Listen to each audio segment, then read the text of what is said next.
wangeela yoo ta'e musliimonni sirriitti beekuun daaretti bakka ustaasota gurguddaa ilaalame mee fakkeenyaaf akkasii ustaasi ibsaasan abbumuwaas abbaa caaliifa caala namni beekuun jiru waa'ee wangeelaa sirriitti laateessisanii kiristaana barsiisu isaanillee barsiisuuf itti jiraachuun tokko miti.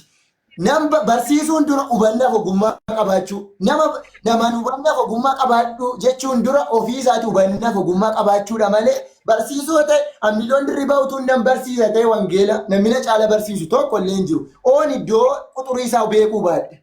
Iddoo quxurii isaa beeku malee iyyuu nam barsiisa. Maal lammi gaarii famaa adda baasee beeku wallaala. Jallinaa fi ajeelina nama adda baasu wallaala. Abboonni kurnan beektee jennan eksi baay'ee haasofte daanillee dubbadhu itti jiraatamaa hin jiru yaa dubbadhu ree yaa dubbadha thank you narratti bilbilameeti ndoon beessa na baaseera jedheen sodaadhe obboleessa kiyya yaa wangeelli nagaadha garuu aaxumuradhu ka aaxo muradhu yeroo dheeraa sii kenneemni wangeelli nagaadha wangeelli jaalala waan tokko irratti walii galleerra wangeela Kiristoos Iyyasuus wangeelli kun namaaf nama walitti buusuu in dhoorga baay'ee balaaleeffata of course fakkeenyaaf macaafa fakkeenyaa boqonnaa 6 lakkoofsa 16 waaqayyo wanta ja'an jibbaa jedha. Isa torbaffaa immoo lubbuun isaa baay'ee ciggisiifatti jedha. Wanta ja'a jibba torbaffaa immoo baay'ee isa jibbu caalaa jibba. Inni kun maalidha? Obboleessaaf obboleessa gidduu nama diinummaa facaasu. In jibba waaqayyo. In jibba. Dhugaa. Yes, of course. Nan xumuradhu. Wangeelli keenya warra amanan qofaa miti warra hin amannes jaalladhaa jedha Maatiyos boqonnaa 5 lakkoofsa 46. Warra isin jaalatan duwwaa yoo jaallattan warra kaan yoo jibbitan bu'aa maalii qabdu ree isinuu warra akkuma warra kaan kaanii taatu miti ree jedha wangeelli. Na dhageeffadhaa dhoku. Ani barsiisaa wangeela tajaajila wangeela gaafan ta'u eenyu gidduutti hammina facaasu sin jaalladhe waajiin jibbuu waaj jaalladhe si jibbuun wangeeli naaf hin kennu. Yes. Wangeeli tokkodha. Yes. Islaama hin jaalladha. Islaama hin jaalladha. Islaamummaa garuu hin jaalladhu. No. Addanaa baafadhu. Addanaa baafadhu. Addanaa waan wangeelli jedhu dubbachaa jira qoyka wangeelli way dagmoo bu'uure awwale bakke qoyme waan wangeelli jedhu anuma miliyooniif jedhee wangeela jibbaan miliyooniif jedhee fakkeessaan awwaleef jedhee waan san fakkeessuun qabun dhugaadha. Ani kosin an dhaggeeffataadha paaster Abduu amma dandeessan ittiin haasaa yeroo isin dabbare dhiisuu dandeenya miiloo yoo dandeesse immoo paasterii dhaggeeffadhu. Kalas islaamota nan jaalladha. Ustaazota hanga mi'imanitti. Kun maalidha? Wangeelli nama jaalladhu naan jedhe malee xaa'otii jaalladhu naan hin jenne. Wanti Kiristoos Iyyasuusin alatti waaqeffatamu kamiyyuu waaqa tolfamaadha malee waaqa jiraataa miti. Namoota kamiyyuu amantaa kam keessa kan jiru hundumaa nan jaalladha. Eenyuun na abboome si fakkaata wangeela kanan na abboome. Namootaaf xaa'otii isaa wali qabii jaalladhu naan hin jenne wangeelli kan jedhe warra isin jaallatan duwwaa yoo jaallattan bu'aa maalii qabdu nuun jedha wangeelli keenya jechuudha. So hunduma isaanii nan jaalladha waan isaan amanata san garuu nan kabajaaf malee hin jaalladhu. Wangeelatu jaalladhu naan hin jenne adda ba'i jedha eessatti jedha wanaan jette. Isaayyaas boqonnaa 41 lakkoofsa 11 isin warri mi'a waaqayyoo baadhattan adda bayaa sokkaa isa xuraarraa adda baa fagaadhaan. Yesuus Kiristoos qulqulluudha. Nutis qulqulloofnee jiraachuu arrabni keenya ilaalchi keenya qulqulluu ta'ee jiraachuutu nurraa eegama. Angola kan biroo miti. Inni biroo ilaalcha baay'ee xiqqoo ta'e tokko wanni argaa jiru toora miidiyaa kanarratti garee wangeelaa waan jiru. Garee wangeelaa jechuun barna. Nuti wangeela lallabuudhaaf tiimii wangeela lallabnu jechuudha. Qoyme. Ana haa dubbadhu dhiismeen si dura natu wangeela kana amanate. Yaa. Ene kante bafiitu wangeelini amman kusaune. Waldaa kiristaanaa keessa evangelism tiimiitu jira. Waldaa kiristaanaa keessa garee wangeelaa kan jedhamu jira. Waldaa keessa. Waldaa keessa. Waldaa kamuu keessa team of evangelism hin jira obboleessa kiyya. Garee wangeelaa jechuun gareen biroo garee wangeelaa jechuun miti. Kottaa wangeelaa harka wal qabannee walii wajjin hojjannaadhaan akkanattan beeka akka abbaa wangeelaa tokkotti obboleessa kiyya. Wangeela adda ta'e nama biroorraa kanan fudhadhuun qabun. Kottaa tokko taane harka wal qabanneetu wangeela Kiristoos kana laga ceesifnaa jechoodha malee kottaa wangeela kana qabannee ekelee rukutnee nuti immoo wal qabanneetu ekelee rukutnee miiliyoonii rukutnee ekelee ammoo ol qabna waan jedhu miti wangeela. Yaadi keessannaa galeera. Qose muna dhaggeeffadha. Kanuma bar garee wangeelaa jechuun barkana team of evangelism dha bar obboleessa. Team of evangelism kana irratti fakkeenya meeqoo waa fakkeenya isii kaasa. Naa obsinaa dhaga'uu danda'e maaloo obboleessa kee. Utuu waldaa keessa jiraatte anaadhaaf sii miti bar anaa si barsiisa malee sii mitiin sababiin isaa waldaa keessatti kanan qancare. Sagalee waaqayyoo kanan bara yeroo dheeraadhaaf walda ati kaleessa amanatte gara hafuuratti guddachuun jira sagalee waaqayyootti guddachuun ifamana godha isin mormuu kiyya miti garuu wanta jedhu isin mona dhaggeeffadha maali isin mormaan jiru man garuu itti fufaa xumuradhaan kanis waan dubbatadhuun qaba. Yashuu. Eebbifama. Yashaa dhoko baay'ee abbaan koo siyaa eebbisu. Anamma gaafa ati gara gooftaatti dhufte akkamitti si yaala si fakkaata mucaa koo jedheen si horan malee abbaa koo siin hin jedhe sababiin isaa ganaa dhugaa waaqayyooti kun fakkeessuu miti awwalii kana ganaa waggaa tokko guutee waggaa lammaffaatti seenaa jira ganaa so awwaleen mucaa kooti malee abbaa koo miti anaatu ture kadur anaatu ture wangeela keessa anadha kan ture. Atis awwaleenis islaamummaa keessaa dhufne.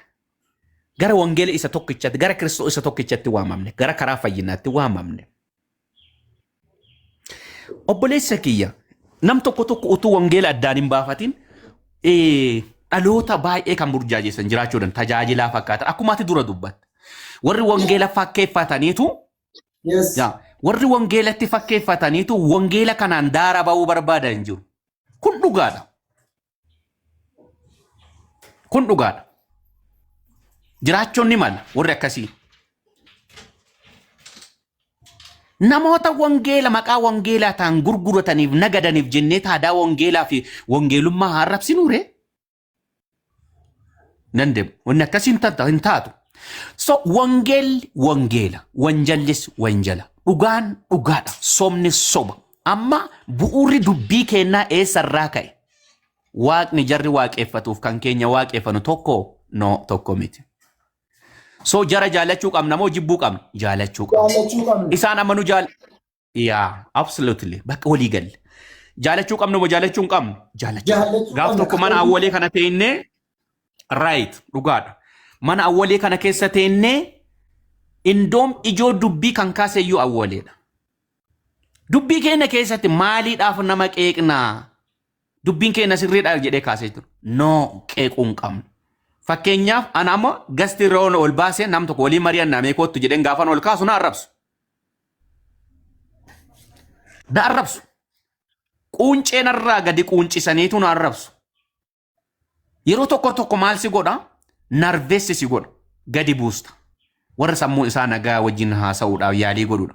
So wangeelli keenya dirqama keenyatti warra hin amanne warra amanan hundumaa innoo aduu isaa bokkaa isaas warra amananiif warra hin amanneefis in kennaa mitiiree jira. So jaalalli keenya eenyufaaf ta'uu qaba? Musliimootaafis, ortodoksotaafis, kan birootiifis ta'uudhaan qaba.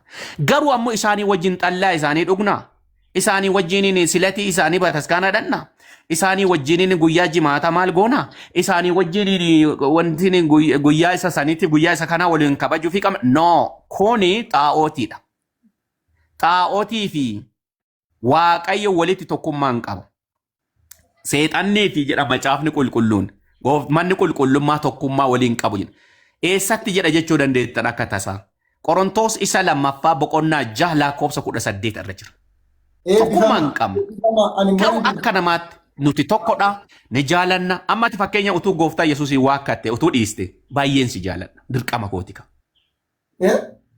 Dirqama kooti. Utuu ati fakkeenyaaf Kiristoos hin dhiifte. Maaliif?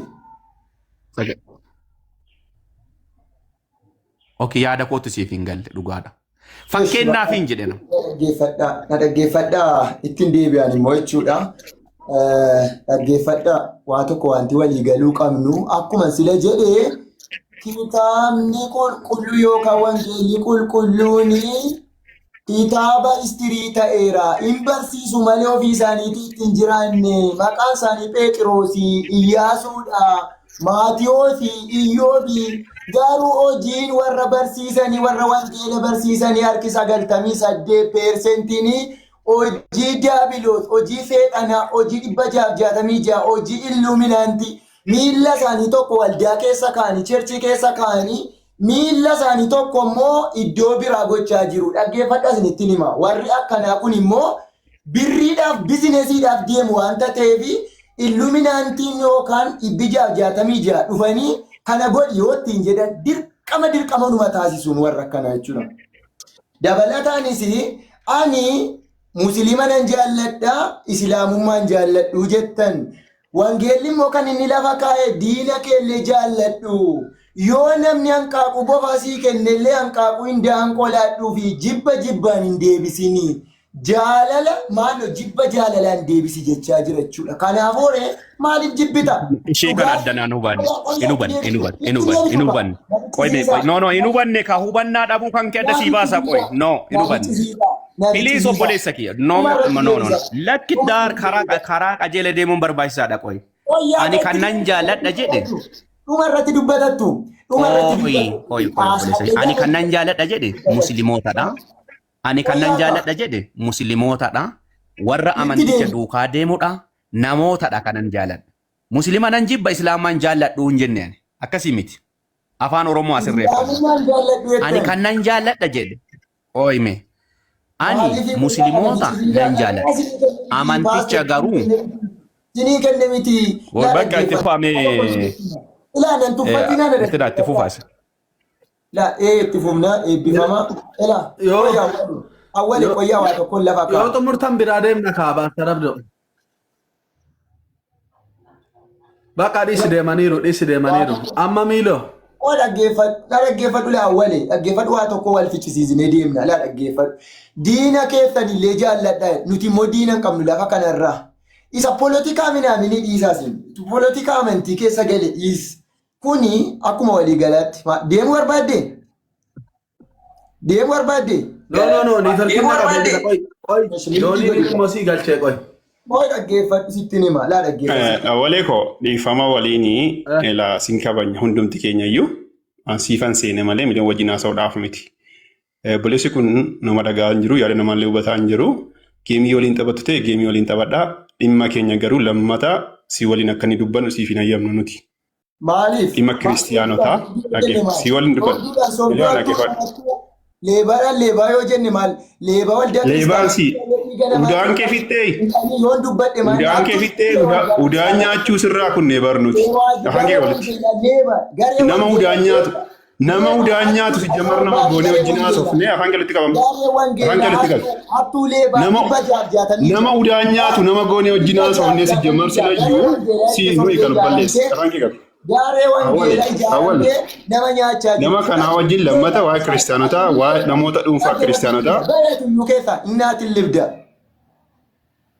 Warra addaa. Ana ajjinaasa dhuftee shaarmuxaalichi. Joon innaatiin libda ishee qoshaashaa. Mistira keetu beekaa. Hojii keetu beekaa. Larrabsaa nama jibba nama qeeqa iddoon taane nama laacha. Qoshaashooti. Isinii wajjin ikkoo beekaadha kan teenye malee akka hojii keessaniitiif ikkoo kan inni 666 galmoofnu illuminaantii kan inni taanu. Anaani gaa dhuftee gaa.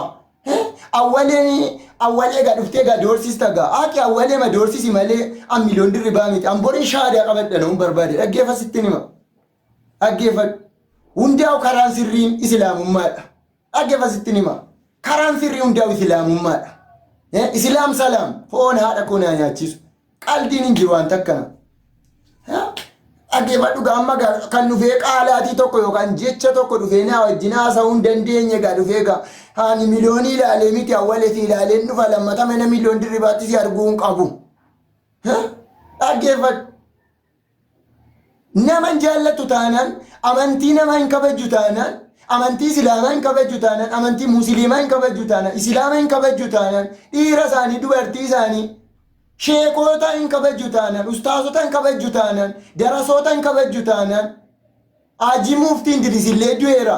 Haji ibsaadha miti Haji ibsa isaan hin kabaju taanaan maal akkamitti kan keessii kabajamari amantiin kee kan kiristaana akkamitti sii kabajama gurguddootan kabaju taanaan is waan akkana saaksii akkana irra walii daddarbinee dadhabneerra ishururu waliin jenneerra dhaggeeffa sitti himaati. Garee wangeelaa jettanii achi teessanii nama arrabsaa ooltu nama salphisaa ooltu dhimma bizinesii mataa keessanii achi teessan dhaggeeffa sitti himaati. Anatu kottaa naa wajjin haasaa jedhee yoomina haasa'in finii wajjinan waa'ee amantii keessaa baheeran I love you Muslim, I love you Islam, bakka I love you Prophet Muhammad, bakka Islam salam, Islam peace, Islam love, Islam unity dhaggeeffadhu tokkummaa qabu isaan akka barbaade tocha'uu danda'u tokkummaadhaan qabu isaan dhaggeeffa sitti hima. Isin garuu dhimma bizinesii mataa keessaniiti. Dhaggeeffadhu. Ustaasi gaafa dhaqee quraana barsiisu koo gaafa dhaqee ijoollee daa'immanii barsiisu koo gaafa hadiisa barsiisu quraana barsiisu koo dhaggeeffadhu waa tokko kaffalameefi mitiin tolaan kan inni barsiisu rabbi kaffaluu jedhameetiin dhaggeeffadhu sitti hima. Dhaggeeffadhu atoo paasteriidha jette koo gana dubartootaan birriinaa ergi waayifaa naa biti dhiyaata naa guuti jette sammuu naannessita dhaggeeffa sitti himaati.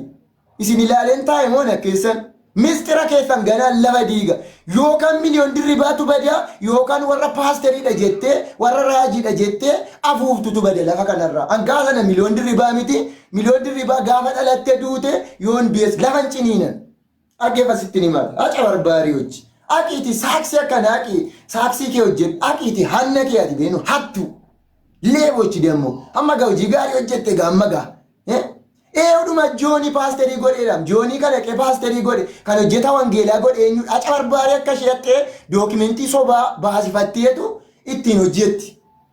Paasterii meeqa harkatti hin qabamne forjiitii waraqata raajii meeqa mitii kan dubartoota goomsee haleelaa ture dhaggeeffa sitti himaati.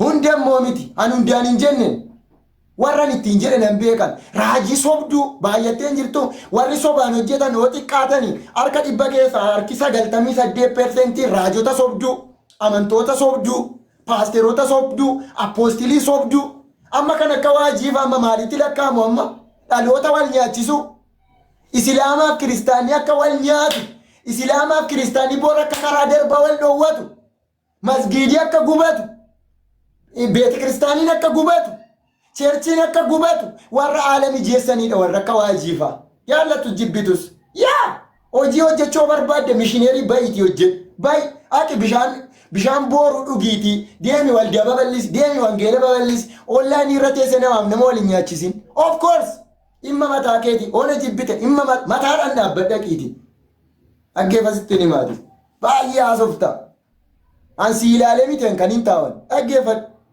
O qaana gootanis kottaa qaana godhaa qaba. Jibbamuun qabu. Islaamni jibbamuun qabu. Kiristaanni jibbamuun qabu. Bakka nuti jaalala barbaanna. Badii miliyoon dirribaa godhe dhiifama gaafate. Akkamittiin jibban? Nabiyyuu Muhammadi maalla godhe eennan hin jibba. Maallatti balleesse. Maalla godhe maa inni? Nabiyyuu Muhammadi nama sigaaraan tuunne, nama xajjiin nunne, nama farsoon nunne, nama araqee hin nunne, nama caatii hin qaamne, nama suusii garagararra bilisa ta'e maalla galchereenan. Allah jibbi maaliif hin jibban Allahan maaliif hin jibba maalla godheen Allah jibban diinota keessa nu jaalladhaa jedhama. Isaan ikkoo islaamonni diina keenya miti isaan. Dhaggeeffadhu. Kiristaana qofa wajjin nagaadhaan jiraadhe maallaa godhana. Islaamni hin jaallanne taanaan nama kamiyyuu wajjin nagaatti jiraachuudhaaf immoo nagaa buusuudha. Yaa! Of course waan takka jedhu tokko illee hin jiru. Islaam salaam bakka. Ndee arararararara. Jawwee maaliif dhufee galeedhaan bakka maal akkas taananuma beeksifadhaa bakka. Beeksifadhaa. Nuti 666 nuti illuminaantiidha nuti luusiferiidha bakka. Akkasuma jedha beeksifadhaa warri raajota sobdu warri paasteroota sobdu warri sobdanii bizinesiin yookaan fandiin isinii gadhiifamee hojii 666 hojjechaa jirtan. Dhaggeeffasitti ni maati. Ragaa fiyyuu gadhiisuu ragaa. Dhaggeeffadhu. Nama meeqa kanaqee hojiirra ari'atamee jira. Kanaqee ergama 666 illuminaantii luusiferii fudhate.